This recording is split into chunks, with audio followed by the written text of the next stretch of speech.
Buenas, buenas. Bienvenidos con el mochilero. Que faire de vos vins rouges lorsque vous avez un vin rouge qui est resté ouvert trop longtemps, un vin rouge que vous avez oublié ou tout simplement un vin rouge qui n'a pas été de votre goût? Pas de panique, le vin n'est pas perdu. Il existe de nombreuses façons d'utiliser ce reste de vin rouge de façon à ne pas le jeter.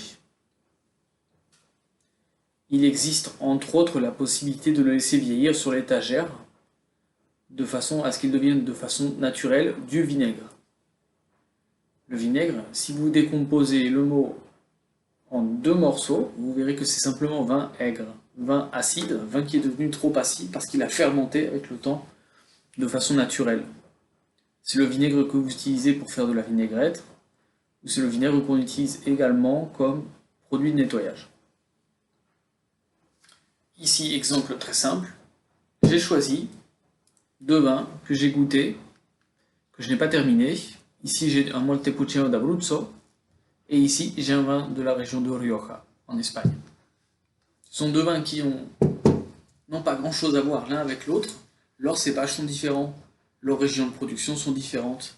Mais ce qu'ils ont en commun, c'est que malheureusement, je n'ai pas pu les terminer dans les délais voulus, sachant que, en règle générale, je vous recommande pour un vin blanc sec de le consommer dans les 2 à 3 jours.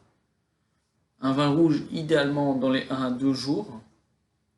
Parce qu'au-delà de ces délais, le vin va devenir plus acide, plus oxydé, mais ne sera pas si agréable à consommer. Pour un vin sucré, vous avez des délais qui sont un peu plus longs. Si vous rencontrez cette situation avec un vin rouge, que vous n'avez pas eu le temps de le consommer dans les délais impartis, je vous propose de réaliser un bœuf bourguignon. Le bœuf bourguignon, c'est très simple. Vous pouvez utiliser une casserole classique, mais le mieux c'est une cocotte en fonte comme celle-là, dans lequel on va faire chauffer du beurre, on va réaliser un beurre moussant. Ensuite, on va faire colorer des médaillons de bœuf. Donc il vous faut une viande de bœuf qui n'est pas la plus chère, du paleron, de la joue, une partie qui n'est pas très noble, qui n'est pas très chère, que l'on fait colorer. Et ensuite, on rajoute une garniture aromatique. La garniture aromatique, c'est notamment des oignons, comme ici, et de la carotte. On essaye de faire une découpe qu'on appelle une découpe paysanne, c'est-à-dire une découpe assez grossière, et on va rajouter ça sur la viande, et ensuite on rajoute notre reste de vin rouge.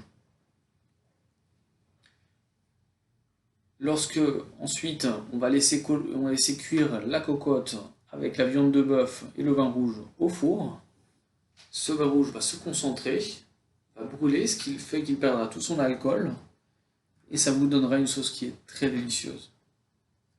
Du fait que ce plat est un plat que l'on cuit au four longtemps et que le vin va cuire au four, il perdra complètement son alcool et ce plat peut être adapté pour des femmes enceintes, pour des enfants ou tout simplement pour des personnes qui ne consomment pas d'alcool.